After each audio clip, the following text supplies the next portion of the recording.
أعوذ بالله من الشيطان الرجيم بسم الله الرحمن الرحيم الحمد لله رب العالمين۔ تمام تعریفیں اللہ کے لیے ہیں جو سارے جہانوں کا پالنے والا ہے۔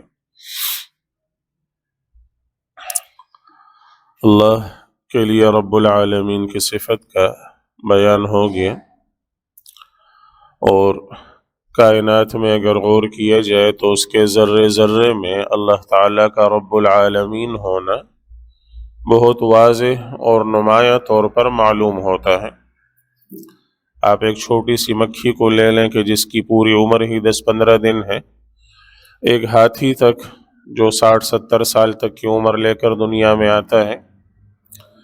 اور بلکہ مکھی سے بھی زیادہ کئی چھوٹی معمولی چیزیں آپ نے دیکھی ہوں گی گھروں میں، بعض دفعہ صفائی کے دوران یا ادھر ادھر کے بعض اتنی چھوٹی اور حقیر مخلوقات ہیں کہ وہ آنکھ سے اچھی طرح سے نظر بھی نہیں آتی، لیکن جب آپ ادھر ہاتھ مارتے ہیں تو آپ کو حرکت کرتی ہوئی دکھائی دیتی ہیں۔ تو آپ اندازہ کیجئے کہ وہ چھوٹی سی چیز جو نظر ہی آنکھ سے نہیں آ رہی،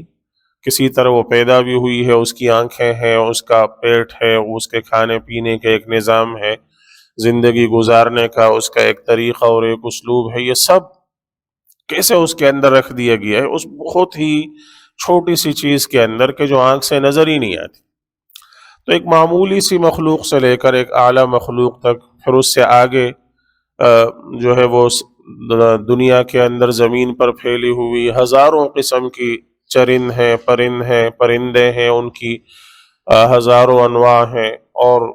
درندے ہیں، اور چوپائے ہیں، اور پھر سمندر کے اندر اس سے زیادہ مخلوقات ہیں۔ ان سب کی پیدائش سے لے کر ان کی موت تک، ان کی زندگی گزارنے، ان کے پیدا ہونے، آگے بڑھنے، زندگی گزارنے کا ایک منظم نظام ہے۔ اور یہ سب کہاں سے آیا وجود میں، کیسے وجود میں آیا؟ سمندری مخلوق زمین پر نہیں رہ سکتی، زمین والی وہاں نہیں رہ سکتی، وہ یہاں زندہ نہیں رہ سکتے، یہ وہاں زندہ نہیں رہ سکتے،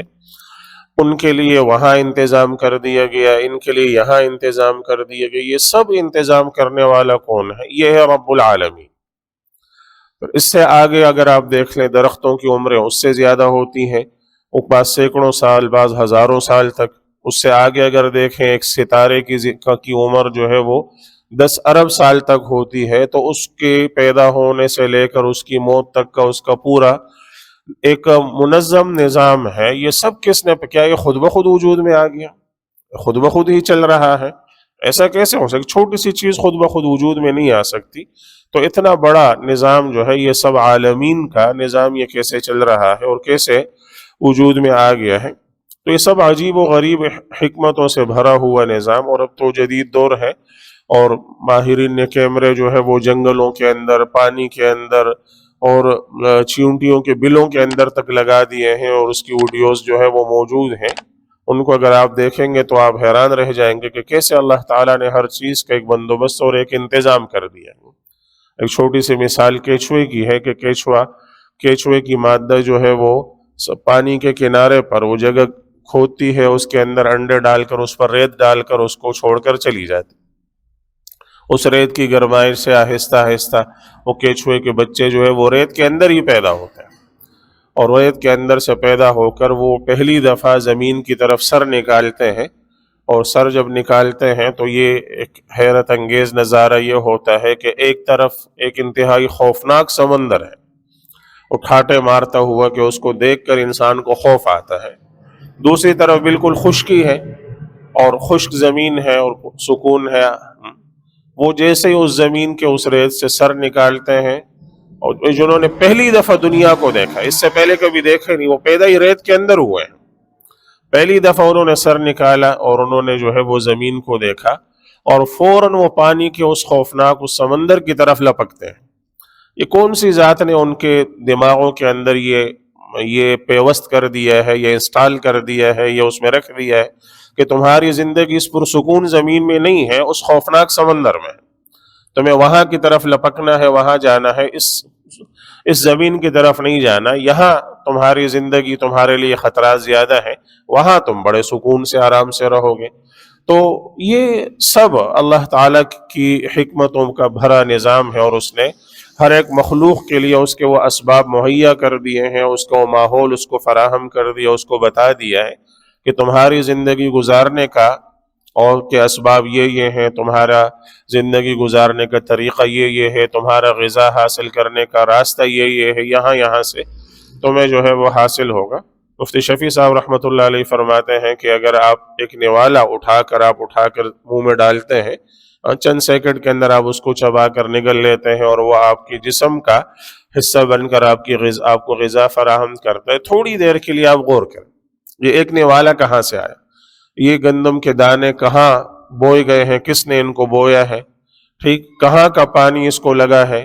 پھر کون سی طاقتوں نے، کن کن انسانوں نے اس کو کاٹا ہے، پھر اس کاٹنے کے بعد گاہنے کے بعد اس کے وہ دانے کہاں کہاں سے گزر کر آئے ہیں، پھر کن کن لوگوں نے اٹھا کر اس کو مارکیٹ منڈی میں بیچا ہے، پھر وہاں سے وہ کہاں پہنچ کر آٹے کی ملوں میں جا کر وہ آٹا بنے ہیں، پھر وہاں سے کن کن لوگوں نے اس کو لاد کر ٹرکوں میں، ٹریلروں میں، جہازوں میں، اور اس کو جو ہے وہ مارکیٹ تک پہنچایا ہے، پھر کن کن ہاتھوں سے وہ ہوتے ہوئے کنوں نے خریدے، پھر آگے بیچے، پھر ان سے کنوں نے خریدے، اور پھر ہوتے کنوں نے اس کو گوند کر اور گوندنے کے بعد پکا کر آپ کے سامنے رکھا، اور آپ اس کو توڑ کر اس کو منہ میں ڈال کر اس کو اپنی غذا بنا رہے ہیں۔ ایک چھوٹی سی مثال جو ہے، ایک چھوٹی سے روٹی کا ایک نوالا کہاں کہاں سے گھوم پھر کر آپ کی دسترخوان کی زینت بنا ہے۔ اسی طرح ہر چیز ہے، یہ پورا ایک منظم نظام ہے، اور اس کے تحت اللہ تعالیٰ اس کو چلا رہے ہیں۔ تو یہ کائنات کا ذرہ ذرہ اللہ تعالیٰ کے رب العالمین ہونے کی گواہی دیتا ہے۔ تو فیا عجباً کیف یعصی الہ ام کیف یجحدہ الجاحد وفی کل شیء لہ آیۃ تدل علی انہ واحد۔ کیسے حیرت کی بات ہے کہ کیسے اللہ کا انکار کرنے والے اس کی وجود کا اور اس کی قدرت کا اور اس کی خالقیت کا انکار کر دیتے ہیں، جبکہ کائنات کا ذرہ ذرہ اللہ کی وحدانیت کی، اللہ تعالیٰ کی خالقیت اور مالکیت کی گواہی دے رہا ہے، اور اس کی گواہی دے رہا ہے کہ اس نظام کو چلانے والی ایک ذات موجود ہے، اور وہ ذات ہے رب العالمین۔ تو الحمدللہ رب العالمین۔ اللہ ہم سب کو سمجھ کے اور عمل کی توفیق دے۔